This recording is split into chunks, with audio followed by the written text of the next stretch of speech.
Hi there, my name is Sunil Yadav. Going to discuss about what is the schema in MongoDB and what is the data type in MongoDB we can store with the documents. Okay, so let's get started. So I have opened this official web page of MongoDB. So we are seeing is Mongo data modeling, actually how we can do the data modeling basically in Mongo database. So Mongo database is not like SQL database. It's fixed, not fixed actually. It's flexible, right? Up to you how you want to decide your data model is going to store into MongoDB. So ideally, generally we go with some fields, and in future if you are adding more fields, then generally I add new attributes as well. So that is not constraint. So here is saying like unlike SQL database where you must determine and declare a table schema right before inserting data. MongoDB collection by default do not require documents to have the same schema. That's it. The schema documents in a single collection do not need to have a same set of fields, and data types for a field can differ across document within a collection. To change the structure of documents in collection, such as add new fields, remove existing fields, or change the fields value to new type, right? Update the document to the new structure. So that is very much flexible. And we have embedded database, right? So embedded data means you have one inside document you have one more sub document. So that is embedded documents, right? And we have some reference, right? Like if you want to reference between two collection, right? So you can also use like this underscore id to map to another collection using the user id, right? Object id. So you can do that. So in previous sessions, right, I have explained like how you can insert the document, how you can model the document. But basically what I'm trying to say here is, suppose if I have items, list of items, and I want to just store two value right now, like name, item name, and what is item id, right? So generally we have two fields. Suppose in future if we want more fields, right, like price, right, price, or the way we have here in top you can say address, in future we are going to add, right? So you can do that. Basically we can do that. That is flexible to us, right? So like this way we can decide what the schema is required for our product, depend upon our requirement. Initially we can go with those fields and then later on extend those field, either nested document or other data types whatever is going to suit for our model, right? But the limitation is, make sure you know the limitation, right? So what is the limitation of the document basically? So if you go to the official site, right, they're saying the maximum document size, right, it can't exceed more than 16 megabytes, right? So one record, right, or you can say one document for the collection, you should not exceed more than 16 megabyte. So it's overall the raw data, we can say raw size, maximum size, right? Yeah, so this is the size limit we need to like care about it. So if that limit is exceeding, then it will be the problem, right? And one more thing, right, we have, you can't have, right, more than 100 labels like nested documents in MongoDB. So that is also one limit. So if you see the more details, right, we have all the limitation. It's present here, right, in this page. So we can refer here and all the details, right? Now next step is the data types.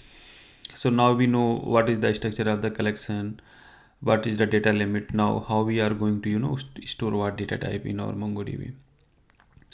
So MongoDB, right, the type we have dates, object id, number long, number integer. So like this is 32-bit, 64-bit, right?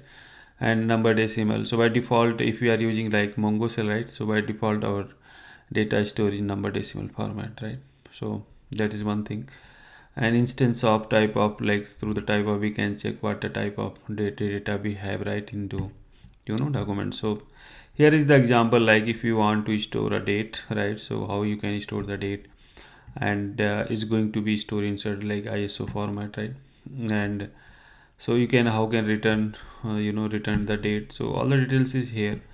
So these are the like MongoDB details, how we can do that.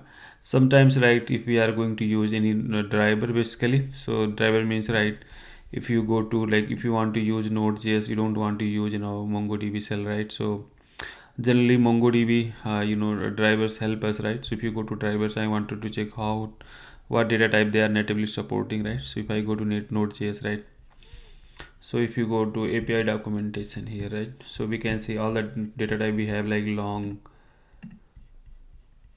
data types we have, as well as other data types also we are supporting here, right? Timestamp as well, right? If you can see the timestamp, we can, how to can store it, high, low. So these are the thing. So integer is basically 32-bit long, right? 32-bit long generally we store. A number long, like 64-bit, right? And similar the decimal, right, 64-bit. And by default, if you are using Mongo shell, is going to store then object ID. So we also need to understand the BSN types is key thing, right? Because in BSN type we have object ID, string type, timestamp, and date, right? So these are the BSN representation, like data model. Also we need data types, we also need to understand basically. Okay, so these are the data types. So suppose if we want to create like this data type, so I have created one example here, right? So suppose I want to create this data model basically, right? So this data model, what I'm going to do here is, this is my event type, items, right, XYZ, status and price, I'm saying 4567. Event ID, right, is active value true or false. So we have boolean value type as well, right? Boolean value, right, text value. So like event ID, we are going to say here is this whole number 1235, and then we can see how it's going to store, right? And what is the date format. So if we are using like Mongo shell, then we need to use like this way to store, right, like a date to into collection.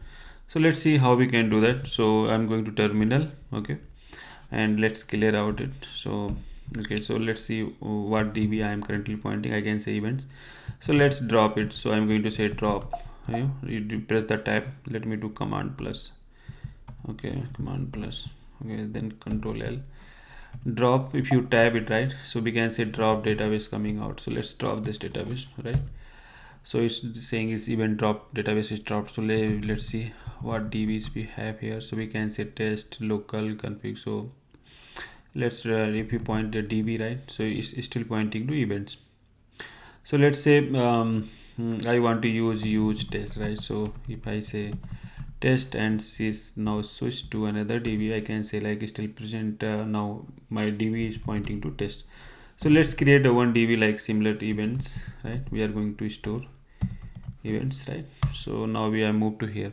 So let's create like db dot items, right, dot insert one. And I'm going to say this stock collection I'm going to store, right? These are data types I have stored here. So if you can see here, right, so this is inserted one documents, and let's try to find out the db dot my collection name, like items dot find one, all right? So here, sorry, so let's do find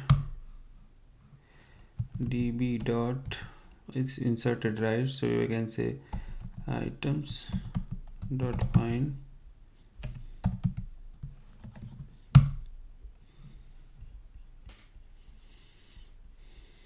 is missing something. I'm missing db dot items, let's say so collection, right?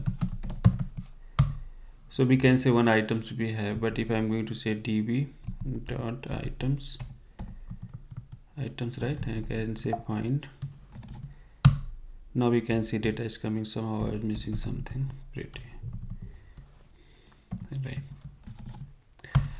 So now we can see data is stored, right? And we can see is boolean value true and false, right? And the date is, you can say ISO format, and timestamp as well is coming out. And by default is decimal number, if we are not specifying the data types. And let's see the statics of this data. So we have one method, right, db dot stats. If you say stats, right, so this is basically give us statics of our database, how many objects you have, how many collections you have. So collection 1, and database is this, and what is the average size of each collection.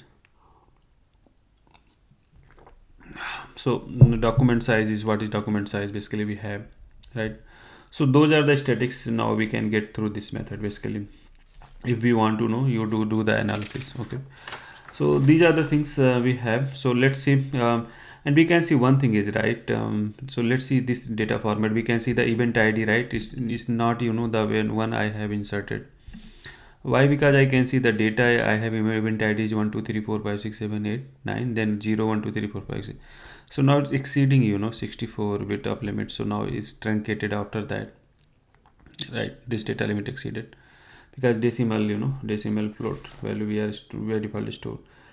So let's understand, let's drop this data. Okay, so I'm going to drop this and delete many. I'm going to say delete many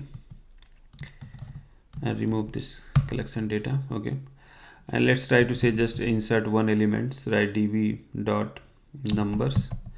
Let's see how the numbers is going to decrease if I'm going to insert some 32 bits data size. So I'm going to say insert one, right? I am going to say insert one value a colon number, right? Number. So here we have number int, right? So if you see the data types here, I'm talking about number long, right? So number long is 64. I'm going to say number int. Okay, so I'm going to say number int 1, correct? One value I'm going to insert. So what happened? I think I missed something. Okay, so now I can see it's inserted. So if I can search, right, number numbers, okay, dot find, right? So we can see, right, we have inserted one documents, and if we compare the statics, so db dot stats, so we can see now the data size is decreased because I am just putting the just 32 bits long type. So now you see the data size 29 is coming and it shows some like a decrease.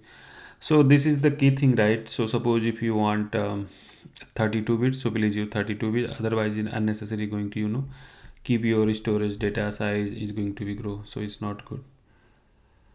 So that's it from this presentation. I wanted to cover like what is the data structure, how we can use, how we can model, and what is the nested document. So nested documents, I think I already explained to you the way we have here, right? Numbers, items, and you have list of array as well. So if you want to go one by one inside one collection, documents, you have a creating one other document, so we can say sub nested or embedded documents, both are the same thing basically.